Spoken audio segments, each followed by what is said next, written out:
Okay, hello guys, welcome back to my channel. My name is Kaushik and you are watching technical Kaushik. বন্ধুরা, তোমরা সবাই জানো যে ভিভোর সাব ব্র্যান্ড হচ্ছে আইকিউ, তাই তো?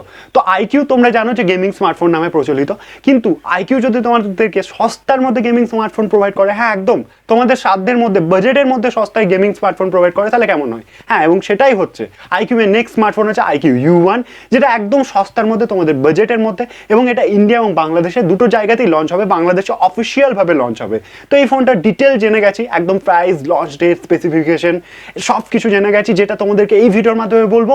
এবং এই ফোনটা নিলে তোমাদেরকে কি কি কম্প্রোমাইজ করতে হবে সেটাও এই ভিডিওর মাধ্যমে তোমাদেরকে অবশ্যই বলে দেবো। তো ভিডিওটা অবশ্যই লাস্ট অব্দি দেখো, পুরো ডিটেল জানার জন্য ফোনটার ব্যাপারে। তো চলো দেরি না করে এক্ষুনি শুরু করা যাক। প্রথমে আমরা প্রাইস এবং লঞ্চ ডেট নিয়ে কথা বলবো, কারণ ওটাই সব থেকে বেশি ইম্পর্টেন্ট।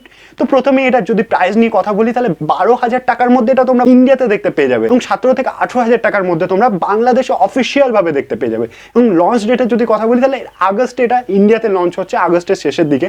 এবং লঞ্চ হওয়ার কিছুদিনের মধ্যেই এটা সেলিং স্টার্টও হয়ে যাচ্ছে। মানে এখন যেটা হচ্ছে, লঞ্চ হচ্ছে আজকে, সেলিং স্টার্ট হচ্ছে 1 মাস পর, সেটা হচ্ছে না। এই ফোনটাতে কিন্তু একদম যেটা যেদিন লঞ্চ হচ্ছে তার 6 থেকে 7 দিনের মধ্যে সেল স্টার্টও হয়ে যাচ্ছে, ফার্স্ট সেল। বাংলাদেশও একইভাবে হবে। ইন্ডিয়াতে যদি আগস্টের লাস্টের দিকে লঞ্চ হয়, বাংলাদেশও খুব তাড়াতাড়ি লঞ্চ হয়ে যাবে। 15 থেকে 20 দিনের মাথায় বাংলাদেশেও লঞ্চ হয়ে যাবে। এবং এই ফোনটার কম্পিটিশনের যদি কথা বলি, তাহলে এটা নোট সিরিজকে, রেডমি নোট সিরিজকে কম্পিটিশন দেবে এই ফোনটা। তো যাই হোক, এবার দেরি না করে ডাইরেক্ট ফোনে ঢুকে যাওয়া যাক। ফোনের ডিজাইন এবং ডিসপ্লে নিয়ে প্রথমে আমরা কথা বলবো। তো ডিজাইনে যদি কথা বলি, তাহলে এখানে গার্ডিয়ান কালার তোমরা দেখতে পেয়ে যাবে একটু, এবং গ্লসি ফিনিশিং দেখতে পেয়ে যাবে। ক্যামেরার যদি কথা বলি, স্কোয়াড কাট আউট ক্যামেরা তোমরা দেখতে পেয়ে যাবে। এলইডি ফ্ল্যাশ থাকবে ক্যামেরার সাথে, এবং 3টে ক্যামেরা থাকবে ব্যাকে। পলিকার্বনেটের বডি দেখতে পেয়ে যাবে। তো বন্ধুরা, ডিজাইনের দিকে সেরকম কিছু মিসিং নেই, জাস্ট পলিকার্বনের বডি দেখতে পাচ্ছ। এটা যদি একটু গ্লাস বডি দেখতে পারতো, তাহলে আরও একটু প্রিমিয়াম হতো ফোনটা। বাকি ফোনটা সব ঠিকই আছে, আমি বলবো এই বাজেটে তোমরা ভালো ডিজাইন পাচ্ছ। তো যাই হোক, এবার যদি আমরা ডিসপ্লের ব্যাপারে কথা বলি, তাহলে ডিসপ্লেটা তোমরা 6.6 ইঞ্চিসের ফুল HD প্লাস ডিসপ্লে দেখতে পেয়ে যাবে। 5 হোলের মধ্যে ক্যামেরা দেখতে পেয়ে যাবে। তাহলে এখানে যদি ডেন্সিটির কথা বলি, 395 পার পিক্সেল ডেন্সিটি তোমরা দেখতে পাবে। 395 PPI যেটাকে বলে, সেটা দেখতে পাবে। তাহলে সানলাইটে এই ফোনটা কিন্তু সেরকম ওয়ার্ক করবে না, সানলাইটে সেরকম স্ক্রিনটা তোমরা দেখতে পাবে না। তাহলে একটু এইখানে কম্প্রোমাইজ তোমাদেরকে করতে হচ্ছে ডিসপ্লেতে। তো প্রসেসরের ব্যাপারে যদি কথা বলি, তাহলে এখানে স্ন্যাপড্রাগনের 720G 8nm বেসড প্রসেসরটা তোমরা পেয়ে যাচ্ছ। অ্যাড্রিনো 618 এর জিপিইউ পাচ্ছ।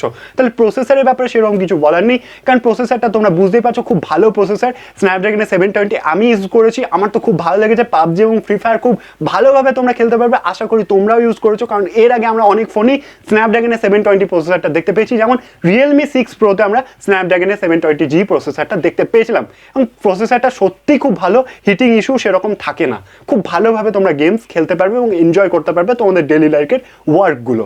তো যাই হোক, এরপর যদি ফোনটার ব্যাপারে আরও এগিয়ে যায়, তাহলে ফোনটার র্যাম এবং রম ভেরিয়েন্ট নিয়ে কথা বলবো। এখানে তোমাদেরকে একটু কম্প্রোমাইজ করতে হচ্ছে। আমরা বাজেট ফোনে সাধারণত মেমোরি কার্ডের স্লট দেখতে পাই, কিন্তু এই ফোনটাতে কোনো মেমোরি কার্ডের স্লট দেখতে পাবো না। এটাই একটু আমার খারাপ লেগেছে। বাজেট ফোনে আমরা মেমোরি কার্ডের স্লট চাই, তাই তো? তো যাই হোক, এখানে র্যাম এবং রম ভেরিয়েন্টের যদি কথা বলি, তাহলে 6GB 64GB starting RAM variant তোমরা দেখতে পাচ্ছ। এরপরে যেটা দেখতে পাচ্ছ 6GB 128GB এবং 8GB 128GB লাস্ট ভেরিয়েন্ট দেখতে পাচ্ছ। 3.5mm অডিও জ্যাক অবশ্যই তোমরা দেখতে পাচ্ছ এই ফোনটার সাথে। এবং যদি ক্যামেরা সেটআপের কথা বলি, তাহলে 48 মেগাপিক্সেলের ট্রিপল ক্যামেরা দেখতে পাচ্ছ। 48 মেগাপিক্সেলের মেইন ক্যামেরা থাকবে, 2 মেগাপিক্সেলের ডেপথ সেন্সিং থাকবে, 2 মেগাপিক্সেলের সুপার লেন্স থাকবে, এবং 8 মেগাপিক্সেলের একটা 5 হোলের মধ্যে সেলফি থাকবে। তো এখানে মেইন ক্যামেরা যদি কথা বলি, তাহলে এখানে কিন্তু লো লাইটে সেরকম পারফরমেন্স তোমরা পাবে না ক্যামেরাতেও তোমাদেরকে কম্প্রোমাইজই করতে হবে। এবং সেলফির যদি কথা বলি, তাহলে সেলফিতে 8 মেগাপিক্সেল সেরকম ডিটেলিং তোমরা পাবে না, কিন্তু তাহলে ক্যামেরাতে তোমাদেরকে কিন্তু কম্প্রোমাইজ একটু করতে হচ্ছে। এবং যে লেন্সগুলো বাকি লেন্স আছে মেইন ক্যামেরা ছাড়া, 2 মেগাপিক্সেল করে ডেপথ সেন্সিং আছে, 2 মেগাপিক্সেলের ম্যাক্রো লেন্স, সেখানেও যদি একটু মেগাপিক্সেলটা বেশি দিত, তাহলে একটু অবশ্যই ভালো হতো।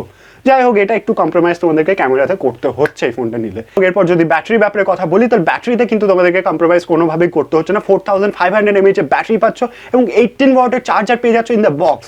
তাহলে ব্যাটারিটা অবশ্যই ফোনটা খুব ভালো দিচ্ছে, এবং চার্জারও খুব ভালো দিচ্ছে।